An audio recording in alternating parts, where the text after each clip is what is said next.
Bismillahirrahmanirrahim. Nggih. Yang pertama itu dari Pak Adi di Merbah. Itu bagaimana Rasulullah, pernahkah terjadi kasus wabah seperti COVID di zaman Rasulullah dan bagaimana Rasulullah menghadapinya? Di zaman Rasulullah pernah terjadi, disebut di situ sebagai penyakit taun. Taun itu penyakit yang menular, hampir sama dengan COVID ini. Nah, Rasulullah saat itu memberikan satu tips bagaimana untuk menghadapi adalah dengan cara agar tidak terjadi penularan lebih lanjut. Caranya adalah bagi yang sudah mengidap penyakit, jangan sampai kemudian pergi kemana-mana lalu menyebar penyakitnya itu, yang membuat orang lain tertular. Bagi yang tidak sakit, jangan sampai masuk di daerah ke daerah yang ada penyakit taunnya itu sehingga tidak tertular, kan begitu. Itu hampir sama kita lakukan sebagai kebijakan pemerintah, umpamanya yang di zona merah itu kan harusnya tertutup gitu ya. Dan itu sudah menjadi kebijakan. Namun kalau kemudian banyak orang yang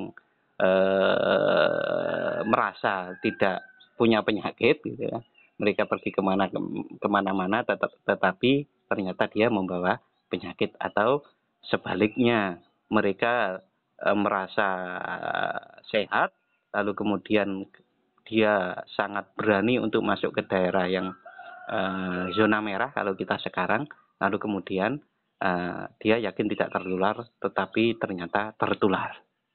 Nah, itu adalah kisah di mana seperti COVID-19 di masa Nabi ini.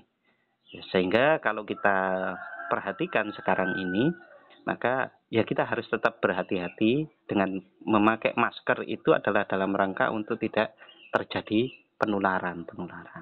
Dan yang merasa sakit pun jangan keluar rumah dulu karena itu akan berbahaya bagi yang lain. Nah, di balik itu semuanya, yang namanya takwa kepada Allah, maka akan diberi jalan keluar, itu adalah mengikuti dari protokol. Kalau sekarang ini protokol kesehatan kita ikuti, itu adalah bentuk dari ketakwaan kita kepada Allah Subhanahu wa taala. Karena yang memakai masker itu akan menjadi satu ibadah tersendiri. Itu adalah bentuk dari ketakwaan kita kepada Allah Subhanahu wa taala. Itu agar tidak menyebarkan penyakit. Islam itu sangat halus sekali. Bagaimana ada duri di jalan saja kita diminta untuk menghilangkannya adalah suatu ibadah. Kita tersenyum adalah suatu ibadah. Apalagi kalau kita mempunyai penyakit, umpamanya ya jangan sampai tertular. Nah, kita mempunyai penyakit atau tidak, orang lain mempunyai penyakit atau tidak, kan tidak jelas.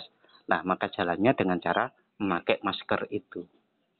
Sehingga memakai masker dengan niat agar kita tidak menulari maupun tertular, itu adalah sebuah ibadah, sebuah penghambaan, sebuah ketakwaan kepada Allah Subhanahu wa taala.